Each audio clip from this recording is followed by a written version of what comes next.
Hello, everyone. Hello. Thank you so much for coming out today. Thank you, Sunrise New Haven, for organizing this and inviting New Haven Climate Movement to jump on. And thank you, everyone, for coming today to reject the Killingly Energy Center and demand more statewide climate action. So first off, I'd like to start with a land acknowledgement. This New Haven green is Quinnipiac, Paugussett, and Wappinger tribal land, and this very green was an area where enslaved Africans were sold. So I just want to take a moment of silence to respect that. Thank you. So my name is Adrian Huck, my pronouns are they, them, and I'm an organizer with the New Haven Climate Movement and an 18-year-old freshman in college. It is a new year, but all I can feel is that it means that we have lost time to take climate action. Scientists warn that we have until 2030 to take action on climate change at emergency speed before we encounter the worst impacts and irreversible feedback loops. 2021 now marks 29 years of failure to act since the 1992 United Nations Framework Convention on Climate Change, where climate change was first acknowledged as a threat. I don't know about you all, but I dread living in this era as a teenager. It is difficult to accept that the world I inherited is one of overconsumption, extraction, humanitarian crises, extreme wealth versus extreme poverty, and climate disaster to add on to it. Young people are important drivers of the climate movement, but that does not mean that adults should leave it all to us and expect the change to come from the younger generations. Adults in position of power are failing our youth. I've always been passionate about the environment, but there's something even more pressing and urgent about being young in this era of built-up environmental destruction. My generation and younger is on track to inherit a world of extreme weather, rising sea levels, disease, and species extinctions. But it isn't just a problem for future generations. It's affecting us today, too. What will happen if we don't band together for climate solutions by 2030? What if we miss that deadline? I worry for my future as well as the future of other youth. How many more crises are we going to let happen before we take action? Why are our governments disregarding their responsibility to be climate conscious? But we cannot overlook the mirroring we see from the international level on the climate reflected at the statewide and city level.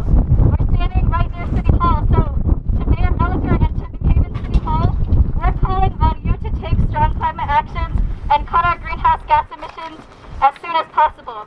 In summer 2019, the New Haven Climate Movement helped successfully pass the Climate Emergency Resolution. The resolution marked a significant moment in the recognition in the need to address the consequences of the climate disaster, reduce our contributions, and to protect our city. However, as we reflect on the work that the city has done, we must recognize the current failures in enacting this necessary change. All we have seen accomplished from the past resolution so far is establishing the City Climate Mobilization Task Force, which was only established a few months ago rather than 2019 and has not even had their first meeting yet. Can we say boo? Boo!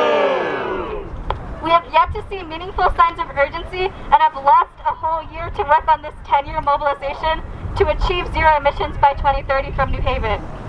To keep the pressure on the city, we at the New Haven Climate Movement are pushing again to establish a Climate Justice and Green Jobs Fund this fiscal year with the goal of creating projects that reduce emissions and improve the well-being of vulnerable families here in New Haven.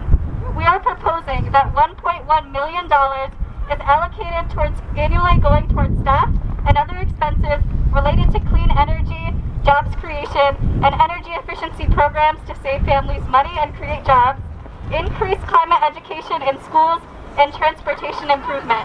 These projects are all related to economic recovery and for New Haven to take responsibility for our city's annual $120 million of climate debt on 1.2 million tons of carbon emissions. Zooming out on a state level regarding the Killingly Energy Center, we cannot allow fossil fuels to be in Connecticut's energy future, especially with the state's current goal of zero carbon electric supply by 2040. Connecticut's energy audits show that Connecticut does not need a new gas power plant, and it's not practical or feasible to build this plant. It's outrageous that the state of Connecticut would consider building a new fracked gas plant, given the science that's available on climate change and the negative impacts of a gas plant. The bottom line is that we do not need the killingly fracked gas plant and the energy that it will provide. Now, as an alternative to the Killingly Energy Center, Connecticut is capable of redirecting the center's megawattage capacity to CT Deep's legislature-approved offshore wind farm, an option that demonstrates Connecticut's ability to shift to clean energy, phase out of fossil fuels, and commit to environmental protection. This offshore wind farm has not even reached its full capacity that's been allowed by the legislature. So I encourage that we do not go forward with the Killingly Energy Center and instead have our state invest in safe, clean energy. This plant would create almost 7% more carbon dioxide emissions in the state of Connecticut. It would also lead to leaks of methane, a gas that is unhealthy and harmful. Methane gas is also a dangerous water pollutant, which will harm our health and the Long Island Sound. Fracked gas plants are also a danger to the safety of New England by creating sometimes shallow, high-volume earthquakes. Governor Lamont, these are the solutions that will define our future and the environment of your constituents. I call on you to explore viable solutions and do what is just for your planet. As you said yourself, you see Connecticut as a national leader for climate action. But how can you say that if you are letting a fracked gas plant go forward when its negative impacts are well known? So to Governor Lamont and the Connecticut Deep, communities and youth need you to do your part to protect our planet. It's a necessity to have a livable climate for generations to come, and everyone deserves a safe environment to live in. Let's make a plan, not a plant. So now I want to do a call out. I'll just say a few terms, and I want you all to say wake up. Connecticut Deep! Wake up! Governor Lamont! Wake up! Mayor Ellicott! Wake up! Our senators! Wake up! Our representatives! Wake up! Our Board of Alders! Wake up! New Haven! Wake up! Connecticut! Wake up! New England!